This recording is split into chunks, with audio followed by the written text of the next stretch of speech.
Mesdames et messieurs, je vous salue tous. J'aimerais exposer sur les indicateurs de performance d'un programme d'enseignement technique. Alors, j'avais déjà parlé des indicateurs de performance des KPI ou KPIs de façon globale. Maintenant, je vais essayer de parler un peu de façon spécifique, notamment dans les secteurs où j'évolue. Alors, les indicateurs de performance permettent d'évaluer la qualité, l'efficacité et l'impact des programmes d'enseignement technique. Alors, ce sont des mesures qui sont soit quantitatives, soit qualitatives et qui sont utilisées pour apprécier l'atteinte des objectifs pédagogiques et professionnels. Alors, quels sont les objectifs de ces indicateurs? Ils permettent d'évaluer l'efficacité pédagogique, améliorer la qualité de l'enseignement, mesurer l'impact professionnel et faciliter la prise de décision. C'est comme des aiguilles ou bien les indicateurs d'un tableau de bord d'une voiture ou bien d'un avion. Alors donc parmi ces indicateurs, on distingue le taux d'inscription. Un taux d'inscription, c'est-à-dire le nombre d'inscrits divisé par la capacité d'accueil. C'est particulièrement la demande. S'il y a un engouement, l'école est le programme est beaucoup sollicité, ça déborde. En ce moment, on a l'indicateur qu'on appelle le taux d'inscription. Alors, si ce taux est élevé, ça veut dire qu'il y a une forte attractivité. Un taux faible signifie un manque d'intérêt ou d'inéquation.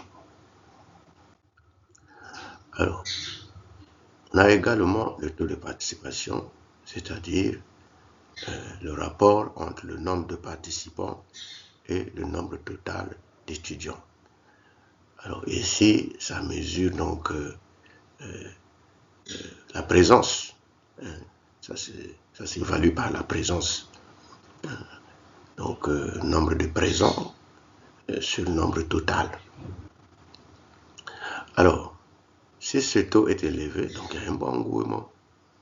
S'il est faible, donc il y a des difficultés pédagogiques ou organisationnelles. Alors, on a aussi le taux de réussite. Le taux de réussite, c'est le rapport entre le nombre d'étudiants admis et le nombre total de candidats multiplié par 100. Un taux élevé, c'est une bonne efficacité pédagogique. Un taux faible, les difficultés d'apprentissage. Nous allons parler plus loin, je parlerai un peu plus loin des causes possibles des dysfonctionnements. Alors, taux d'abandon, c'est le rapport entre le nombre d'abandons et le nombre total d'inscrits. Quand il est faible, ça veut dire qu'il y a une stabilité du programme. Mais s'il est élevé, ça veut dire qu'il y a des difficultés pédagogiques ou sociales.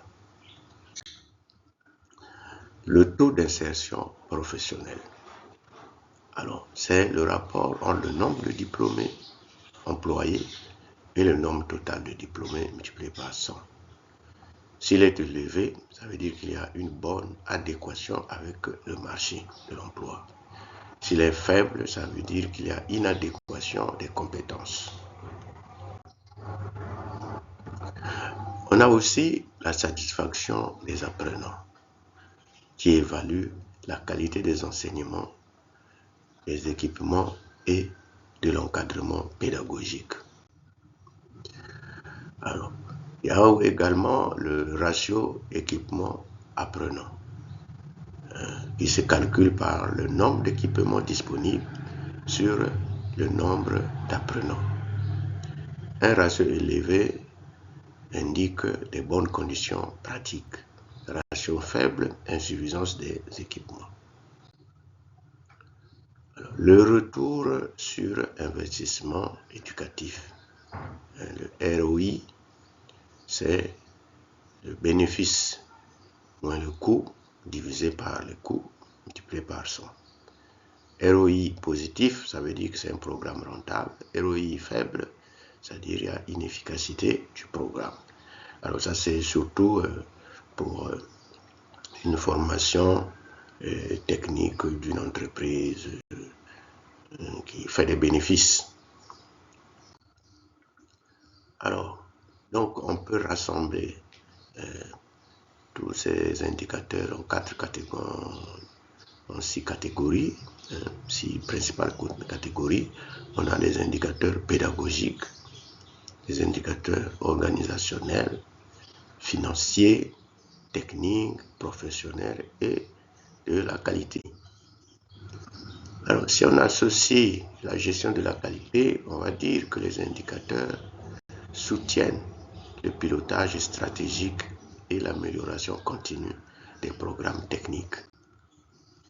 Mais il y a des limites quand même, notamment des difficultés d'évaluation qualitative et puis la subjectivité des enquêtes et les risques d'interprétation erronée qui peuvent être parfois intentionnels, tout dans le secteur privé ou bien même dans le secteur public. Si on veut bénéficier des faveurs, bien chercher à se maintenir au poste, on peut inventer des chiffres, choses comme ça.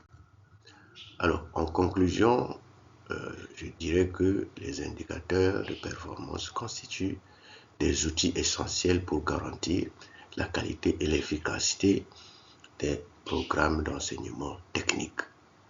Alors, il faut donc mesurer, il faut évaluer le programme de formation, il faut évaluer le programme d'enseignement par des indicateurs de performance. Alors, donc, si une institution, si une entreprise, une organisation ne dispose pas d'une base de données, ne collecte pas les données, n'utilise pas les indicateurs pour évaluer chaque année au moins l'évolution de son programme. Vous avez formé des diplômés, vous avez produit des diplômés, mais vous ne savez pas ce qu'ils deviennent. Est-ce qu'ils trouvent l'emploi? Est-ce qu'ils ne trouvent pas l'emploi? Est-ce qu'ils sont satisfaits? Est-ce que ça marche? Ça ne marche pas? En tout cas, si un programme, si une institution, une entreprise, une organisation ne dispose pas d'un programme d'évaluation, c'est sûr que c'est la navigation à vue, comme disait un professeur. Alors, maintenant, quand on a ces problèmes-là, le reste, c'est ce qu'on a vu l'autre fois, et je reviendrai encore, c'est la résolution des problèmes. Alors, il faut chercher les causes. Alors, les causes sont résumées dans ce qu'on appelle le diagramme d'Ishikawa, diagramme cause et effet. Donc, au départ, on l'appelait 5M, mais actuellement, on parle même de 7M. Donc, le premier M, matière première. Ici, dans le programme d'enseignement, la matière première, ce sont les candidats qui viennent. Donc, ça peut être de bonne ou de mauvaise qualité. Ensuite, nous avons l'autre M, c'est l'homme, la main-d'œuvre, donc c'est l'homme, le professionnel qui est là. Et nous avons le matériel. Ici, là, on parle d'équipement. Nous avons le système de mesure. Et nous avons les milieux, l'environnement. Nous avons l'argent, money, le M là. Et puis, nous avons aussi le management, la gestion. Est-ce que ça gère bien?